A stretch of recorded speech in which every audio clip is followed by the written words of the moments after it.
Hey Aries, this is Hal for HES Ultimage, and this is your channeled forecast for the month of November.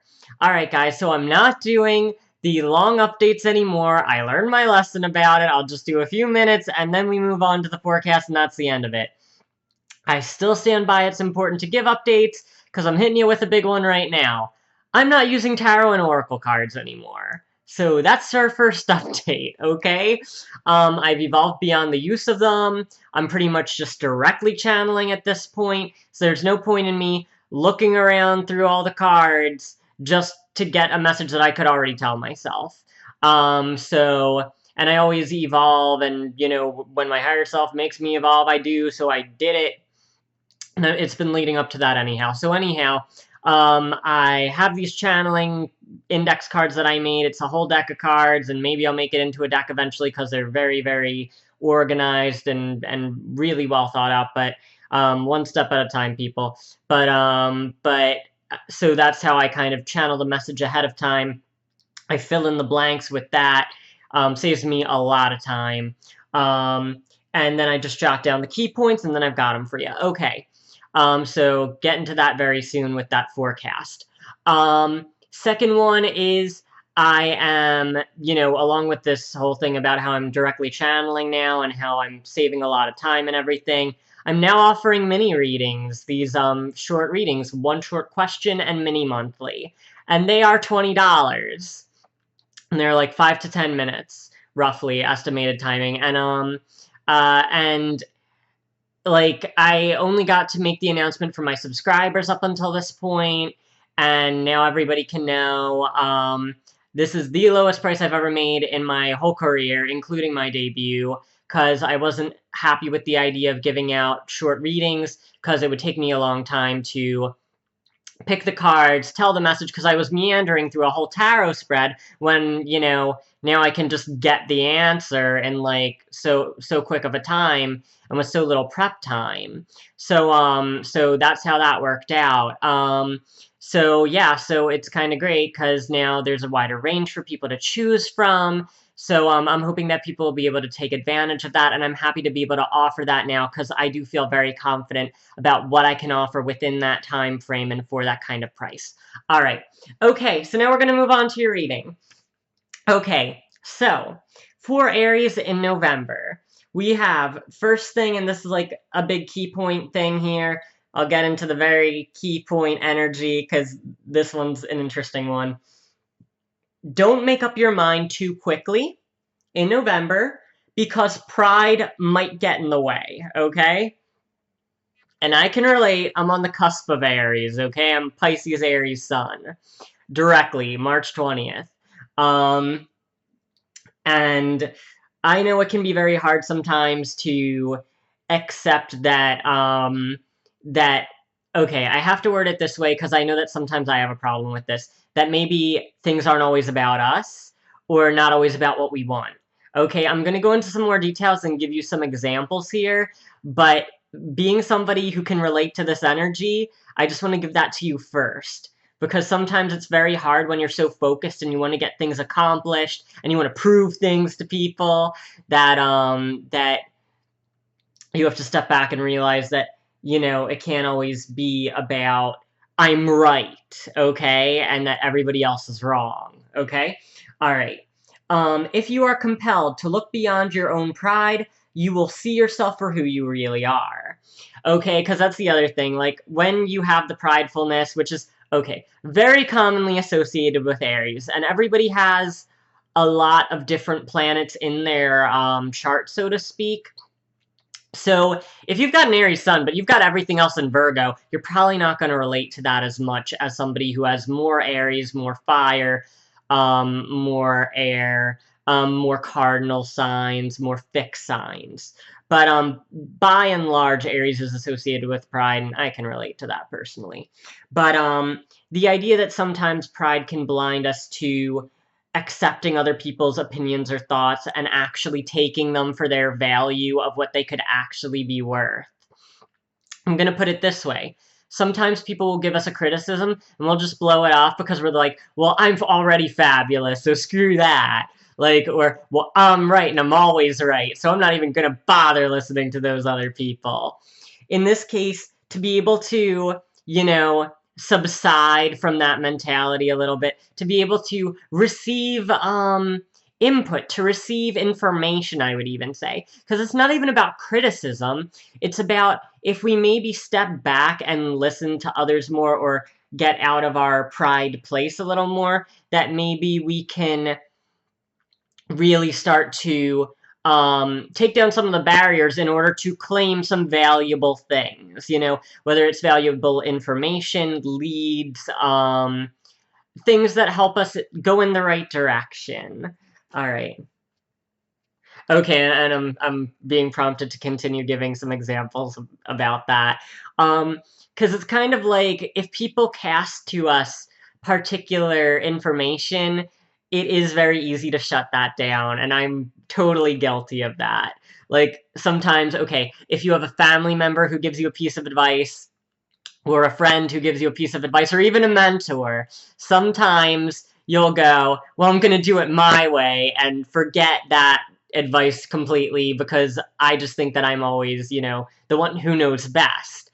And it's like, maybe you do a lot of the time, but still, it doesn't mean that those other things don't have value. All right? So the idea is to see the value in those other things in order to get clearer perspective, okay, of a situation, of who we can be as people. Because in a flip side, if somebody gives you some constructive criticism about how to be more sensitive towards others, or how to be more, okay, I want to use this word, the exactly right word for this, whether it's like a little more political or judicial about how you handle people, because I know one of the other common traits of Aries, again, not judging, got some in Aries here, can be to strong arm a situation, and sometimes we do need to hear that we need to, you know, take it back a step or two, or turn it down a few notches, so that we don't intimidate people too much or anything like that. Again, the idea with this month for November is to to dial down our pride meter, because pride isn't always a bad thing. But when we turn it up to 11, we shut out a lot of other people or other information. And it's like if we dial it back down some, we can receive more input, we can receive more valuable things than if we just go in it alone all the time, and go in it as headstrong as we can be sometimes. Okay, give me a second.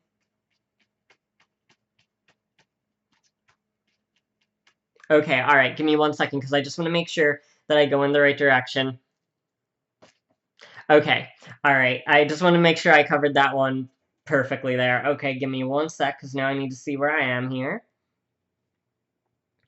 Okay, yeah, and there's one more element, or shade to this, which is you must rise above or get past your own misperceptions, okay? Or misconceptions. So that also means if you have a feeling of, okay, because I'm getting the vibe of the novel and or film Pride and Prejudice, how it's like we can look upon somebody and make our minds up about them right away, and then, you know, later on you might find out that that person was actually different. Or, you know, we make up our minds about, okay, this is a really good example because it shows how many different shades there are to this. Or if we make our minds up about something really stupid, like a movie, and go, that's the stupidest thing I've ever seen, I hate it, I'm just going to yell and be angry about it all the time. Or cultural things that sometimes will prevent ourselves from seeing clearly because we're getting on our soapbox about it. That's the pride thing again. Because again, pride's the big theme for November. All right. So again, if it also has to do with misperceptions or misconceptions, that you open yourself a little more to experiencing and then judging, okay? Because this is the idea. with that energy, it's like you're making a judgment prior to experiencing something. You know, it's one thing if you've done it and then you go, this sucks, or I love this. But it's another if you just go, well, I love this, or this is a great person just because I said so, and not necessarily because you know for a fact, because you've tried. Okay, and trying is a part of what combats the pride zone, okay? Putting ourselves out there, taking a chance, being open-minded, okay? Because that's a big one for pride zone, okay? Being open-minded is a powerful instrument to combat pride mannerisms, pride patterns, okay? So the best way to combat a pattern of pride is to be open-minded, to try things, and then make a judgment later on, okay? All right. Now, last one that I have for key points. There is a big difference between how you perceive your interactions and how others do. And I touched on this a little bit, but the idea is if other people think that we're coming off in a different way, then maybe we are. And it's not about changing who you are to please other people. It's about being able to reflect and go, well, do I act this way? Like, objectively, do I, okay, examples. Do I shout over people when they're trying to give their opinion because I'm so stoked about my own opinion? Or do I kind of, do I not consider other people's feelings as much because I'm so focused on myself, or other things like that? Those are just some examples. It could also be like, maybe, do I think that I'm, because again, with this is, how you perceive interactions versus the misunderstanding of it. Like, you could even be, okay, am I too timid? And other people think that you're not at all. It manifests in a few different ways. But thinking about that too, and taking a good look in November about, the difference between how you see a situation or how you are in interactions versus how others see it could have some valuable pieces to it, or at least for your own self-reflection, help you kind of, again, with the dials, just, just have a lighter touch to things and a greater finesse, all right? So when it comes to interpersonal things, if that's a part of your package in November, since these are all different facets of November, that you can, again, use greater finesse to create the right kind of balance between your genuine self-expression, but also being considerate of other people or situations, or how you give of yourself, all right? So that said, I do personal readings. If you want one, hit the link below, or go to hesultimage.com, spelled just like the channel, and I will see you later.